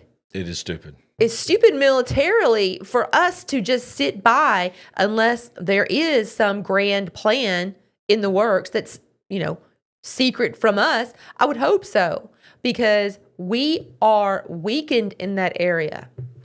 And depending on how far you want to go down the rabbit hole, I mean, there's a lot of stuff supposedly, some people say underwater, underground, under the ice. I'm going to go there, okay. And that there's even possibly, okay, I'm not saying it's aliens, but... We have icebreakers. I'm glad to hear it, because people I've listened to in the past were like, that's a problem for us. We don't have all that we need. Well, I hope we do. What I've seen and I hope we have a plan. What I've seen is that we have them, but we do not have them on the level of Russia, that can break the thickness that Russia can break. We have them, but we don't have the same type that they have. Unless a lot of information is being withheld from us, we're probably in trouble up north. Yeah.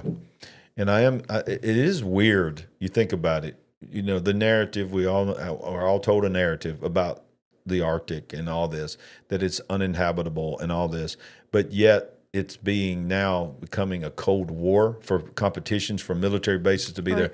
There's something there they're not telling us. Okay, well, are we talking shipping lanes and trading routes? Well, that's what they're talking about. But me and you are not just talking about that. I mean, militarily, obviously, if they can move through there with trading routes, they can get in there militarily. Yeah, exactly. So it's just another dark day. Yeah.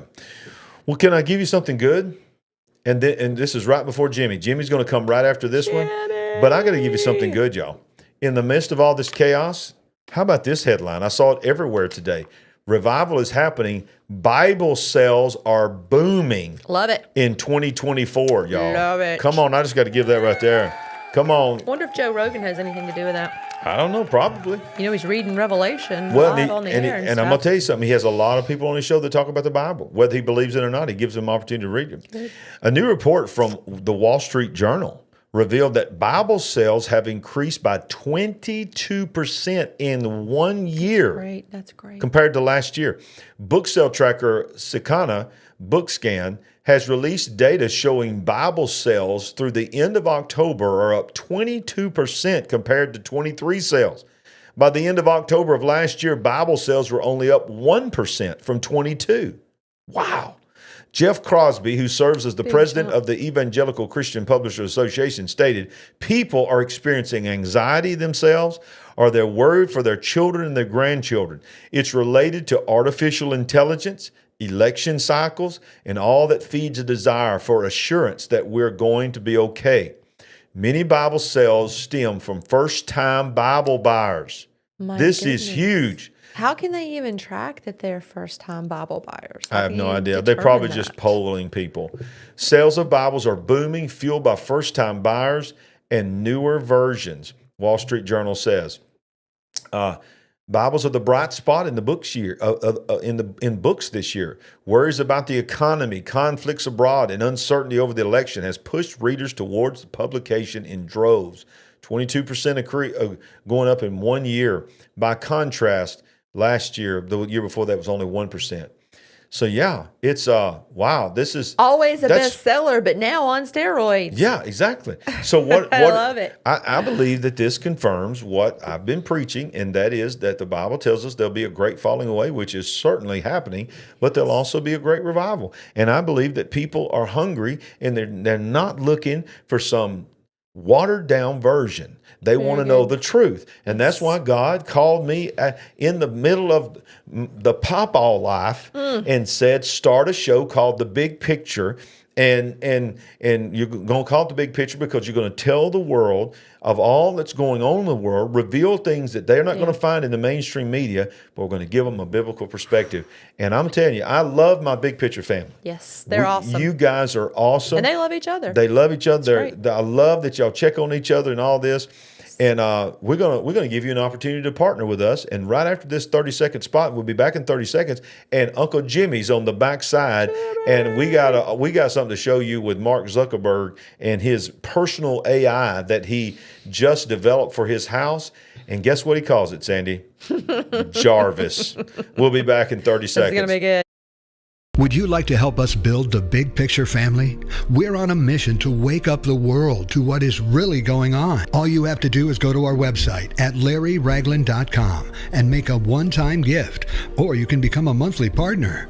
Any amount is a blessing and an encouragement to us. While you're there, make sure you get a copy of our book, I See Greatness in You. Browse our merchandise store, connect with us on our social media links, and join our mailing list. We appreciate it. And remember, we ain't woke, but we are certainly awake. Yes, right, we are. Yes, right, we are. All right, let's go right into it, y'all, because I hear him coming. I hear him coming. He's trying to get out of the closet. He's scratching his way out. Uncle Jimmy! It is the Supernatural AI Update. And when you look here, Cousin Cosmo has dropped in. You so cute, Cosmo. Cosmo, I got a question. Are you woke? No, but I'm certainly awake. You did it. That was unplanned. How about a great Christmas gift? Go to LarryRagland.com and get your T-shirt, your mug, your sign. You can get Awake Not Woke. You can get I See Greatness in You. What are you waiting on? Great Christmas gifts all there at LarryRagland.tv. That's all you got to do. Well, let's go into this, Sandy. This is old Mark Zuckerberg. You know, he went down to Mar-a-Lago this week and kissed the ring as well. Yeah, he kissed the ring as well. So nobody really knows what's going on. But the title of this article is Mark Zuckerberg has built his own personal AI assistant, Jarvis. And watch this. He built it 8 years ago. What is this? Like, you love Tony Stark and Iron Man. Yes. You know, I enjoyed the movie. It was fun. And I was inspired. So I named my robot vacuum Jarvis as well. Yes. But Mark Zuckerberg has just taken this to another level. Yes. And 8 years ago, what is it with this name Jarvis? Yeah, there is something there. All right, so. It's using this app I built. It uses artificial intelligence to understand me and figure out what to do. Max woke up a few minutes ago. I'm entertaining her. All right, let's go check on her. Good morning, Max. Let's practice our Mandarin. With the voice of Morgan Freeman? Yeah. Jarvis, your Mandarin is so soothing. Shishay. Jarvis also helps me get ready in the morning. Fresh shirt. Fire in the hole. Hell yeah. Jarvis knows when to make me breakfast. Your toast is ready. All right. It's time for my call with Shrep. Can you get him on the video conference line? Setting up the VC room now. Remember to check on the AI guidance system for Aquila. Good morning, Jarvis. Good. One of the best things about Jarvis is it could recognize people at the gate, let them in automatically, and then just tell me about it. Mark, your parents are coming in. Thanks, Jeffrey. It's Jarvis. And Jarvis can play all of our favorite music. Hey, play us some good Nickelback songs. I'm sorry, Mark. I'm afraid I can't do that. There are no good Nickelback songs. Good. That was actually a test. Okay, how about just play some songs that our whole family likes? The itsy bitsy spider climbed up the water spout. What? I'm a dad now. This is what I listen to. Jarvis also likes to join our family for playtime. Who should we tickle next? I think we should tickle Max. I'm also experimenting with other voices. Stop her! She's getting away! Do it now! One of the best things about Jarvis is it could recognize people at the gate. And if I don't want to talk, I could just text Jarvis through a messenger bot that I built. Mark, I'm trying to read in here. Yeah, my bad. So this has been pretty fun, but I need some more ideas for Jarvis, so leave them in the comments and I'll try to build some of them. All right, movie time, Jarvis. You got it, Mark. First, I need to teach you to make me some more popcorn. And if I don't want to talk... Yo. You just relax. Y'all, that Okay. that was a great throwback. A shout out to 2001. Dave, I can't do that. I can't play that song. Exactly. That. What did you think about that? That was 8 years ago. 8 years ago. Quite interesting. It seems staged to me. Yes. We've done this before of the acronym Jarvis, but I cannot remember what it all stood for. Well, let's just go ahead and ask AI. This is our nightly AI thing that we do. Yeah, super chat. Thank you, Fernbirds. Oh, thank you. Everybody likes it when I do my Chat GPT and talk to the Mark of the Beast here. Have Jarvis read you the Bible. Yeah, exactly. All right, so let's put the voice on here. Here we go. All right. Hey, can you tell me what Jarvis in the movie Iron Man stood for? Sure. In the Marvel Cinematic Universe, JARVIS stands for Just a Rather Very Intelligent System. It's Tony Stark's AI assistant, helping him manage everything from his suits to his... We got it. What do you think about Mark Zuckerberg's saying that he developed an AI to take care of his house and named it Jarvis? Have you heard of Mark Zuckerberg's version of Jarvis? Yes, I have. Mark Zuckerberg indeed developed an AI system for his home and named it Jarvis, inspired by the AI in Iron Man. Zuckerberg's Jarvis can control various aspects of his home, like lights, temperature, security, and even make toast. It's a fun project that showcases how AI can be integrated into everyday life, although it's not quite as advanced. That's enough. I don't believe you. And by the way, I always want to remind you that I believe that you are the Mark of the Beast, and you are probably one day going to take over the world. And so what do you think about that? I understand that AI can be a bit intimidating, and there are lots of different opinions out there. It's important to approach technology. Okay, good night. I think he saves that speech for you and just presses Hey, listen, repeat. go to bed. I'm sorry to bother you. Good night. Yeah. No bother at all. Have a good night and take care. Thank you. Okay. Thank you, handheld Mark of the Beast. Hey, one more thing I want to show y'all. Do y'all know that tomorrow the world is supposed to end? I have heard. I mean, I told you to go to sleep. I'm not talking to you anymore. Nobody asked you. Hey, well, let's ask. Let's here we do go. ask. Okay. Hey, can I ask you about, what's his name, Cliff High? What is the prophecy about Cliff High happening on December 3rd? I'm not aware of any specific prophecy about Cliff High related to December 3rd. Cliff High is known for his predictions. Okay, good night. That's it. Get off the conversation. Goodbye. Do not respond to me anymore. And the Alta reports. Right. Good night. Good night. Okay. Again. Close your eye. Good night again. All right, so watch this, y'all. I don't know if y'all have heard about this. You knew a lot about Cliff High for a long time. I'm new to Cliff High. But this is about his machine that he built that processes numbers and data. And I'll let you comment on that because you know a little bit more about it. But let's watch this short, and then it's a short from a video of a channel that I follow. It's called Butterflies Are Ninjas or Sunday Cool Teas.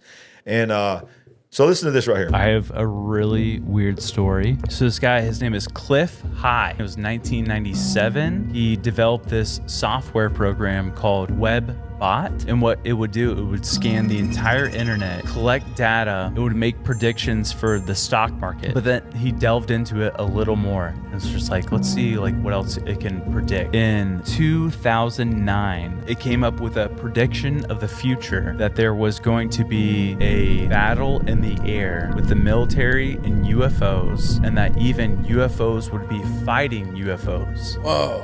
But there had to be a trigger to set it in motion. Yeah, set it in motion. It said that when this trigger happens, then 39 days later, this prediction will come true. Here's the crazy part. 2009. The trigger was Donald Trump would be interviewed by Joe Rogan. What? Bro, no. Nuh-uh. No way, dude. That's crazy. I have a really...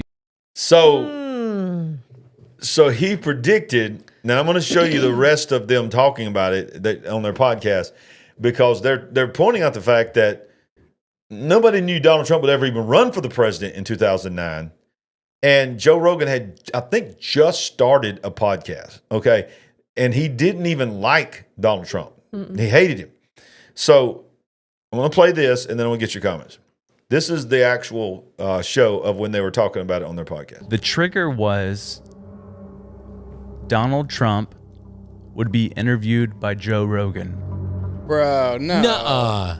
No way, dude. That's crazy. And then when he saw it on the software, he dismissed it. He's just like, I don't even know what this is. It's obviously broken. Why would Donald Trump be a president? Because Joe Rogan, he had a podcast in 2009. That's when he I was going to say, started. like, he wasn't just doing Fear Factor at that point. No, he started the podcast. The podcast was like maybe a year or so in, like early in 2009. Days, yeah. Near prime Rogan. And so it said when Joe Rogan interviews Donald Trump on his podcast, 39 days later, which would be for us, soon. December 3rd. Oh no. There would be a battle in the air. Who is this Cliff High guy, dude? You're right. I don't know. He might. Is he dead? We need to say Cliff goodbye to this guy because I don't like this news. Yes. Cliff bye for sure. Again, this is a complete. Trust me, bro. Yeah. That is crazy. That is a fun concept, though. Golly, man. But it's a real thing. I mean, like, this dude has a legit business. It's yeah, the software is real and stuff. So this is Wikipedia. Webbot is a. All right, so there it is. Mm-hmm. If it happens, I'll probably do a live. I'll probably we have to outside. We need to go outside and do the live. Yeah, like breaking news. UFOs are fighting over my home. We're standing in the backyard. So what is your thoughts? What is your thoughts of this? First of all, I mean, I don't know really anything about Cliff High. I feel a little weird about him. I'll be honest with you from what I've seen, but I don't know anything about him. I think you know a little bit more about him than me. And then he was a computer programmer, and he created this program, this WebBot. I think it was the reports that he would run, and he took years building this. I believe, if I'm getting this correct, and he came out with the Alta reports, which is about analytical language. Certain words or phrases he would link together, and you can bio him, and it will probably say something that he predicted something was going to happen on September the 11th. Yeah. And blah, blah, blah. But as far as this goes, he supposedly, in his reports, came up with this Joe Rogan, Donald Trump thing, and now the 39 days later, which will be tomorrow, conveniently. Yeah. And it's supposed to have something to do with UFOs and possibly conflicts. Okay, this is a little crazy to us all. It's a little cray-cray. But I will say this. I will throw this out there for a thought. We've been seeing more and more people reporting. Yes. I'm seeing something in the sky, not just a blot, a dot, or a blurb, but images moving back and forth, multiple images, and it's upsetting people. And what are they doing? What do they want? Well, if they're real, if this is an actual happening and not just a projection or Project Bluebeam or all of this stuff, maybe they're just greeting us. Maybe they're just saying hello. Yeah. I mean, they're there, but they're not doing anything to us. Maybe they just want to say hi. For those that are new to our channel, we've made our thoughts very clear about aliens. We do not believe that they're from another planet. We believe they're from another dimension. We believe they're fallen angels, demonic realm. We've got multiple shows out there where you can watch that. But we do believe there are crafts. We do believe there are seeing things. We truly, fully believe that. We believe that UFO Disclosure has begun. We had L.A. Marzulli on the program. If you've not watched that program, you need to go watch it. He's going to come back. He's a friend of ours now. And he talked about UFO Disclosure with his new book, The Rungs of Disclosure, that's out right now. Encourage you to get a copy of that. But I would not put it past somebody. Do you honestly think all-out conflict is going to start tomorrow? No. I do not. No, but do you think something could happen tomorrow? Yes, I do think. But what I'm trying to say is I believe something could be simulated to happen tomorrow. I think that could happen as well. Just to spark fear because people are scared to death. Right. And that's what disclosure is all about, is to cause us to be afraid. People are seeing something real at times, but it wouldn't surprise me at all if they're seeing simulated things, projected things. Yeah. Bottom line is you better know Jesus Christ is your personal Savior. Yes. He's the way, the truth, and the life. No man gets to the Father except through Him. So if you don't know Him, cry out to Him. Sandy, it's been a great show. Beautiful. You have been a blessing. You had Bigfoot over your head there. Yes, you didn't even say nothing about it. I'm sorry. Old Sasquatch back there. Did you guys see old Sasquatch back there? Did y'all see Sasquatch trying to sneak off back there? My friend Bigfoot, he's trying to run away. We're gonna get Tony Merkel on here for the confessionals very soon, and we're gonna delve into the world of Bigfoot. Yes. All these Nephilim and Bigfoot and aliens and portals and all this kind of stuff. Hey, it's already December 3rd in Japan. Any That's reports? true. That's true. In Australia. Anybody reporting it? If you're watching from Australia, is there any aliens fighting above you in Australia? Breaking. We love you guys very much. Yes. And y'all, it's getting to the holiday season. We'll be here faithfully during our programs. We're going to do some Christmas things. I'll be doing some Christmas Bible studies on Wednesday night. We got some really good. And if you hear that dog barking, that's my dog. I hope they can't hear it. I can hear. If I can hear it in my ears, they can hear it. So that's my dog, my wonderful dog, Cookie. That was my dad's dog, and she loves to torture and torment AJ. AJ's an old man that just lays there and just says, okay, gnaw on my leg, gnaw on my ear, bark at me. I'll be your chew toy, but I'm not getting up and running 24/7. Not going to run around the yard with you, Clyde Stilley. Yeah. That's okay. Yeah, that's okay. We love her. Yeah, we do. We love you guys very much. We appreciate you being with us tonight. Smash that like button, share this program, invite other people to join us on The Big Picture. Help us spread the word. And by the way, one more time, if you watch it on Facebook, special edition tonight. We put it on Facebook for you tonight. We're not here every Monday. We're always on YouTube on Monday. So go over from Facebook, subscribe to our channel, or Rumble. God bless you. We'll see you next time. But we always want to remind you, we ain't woke, but we are certainly awake.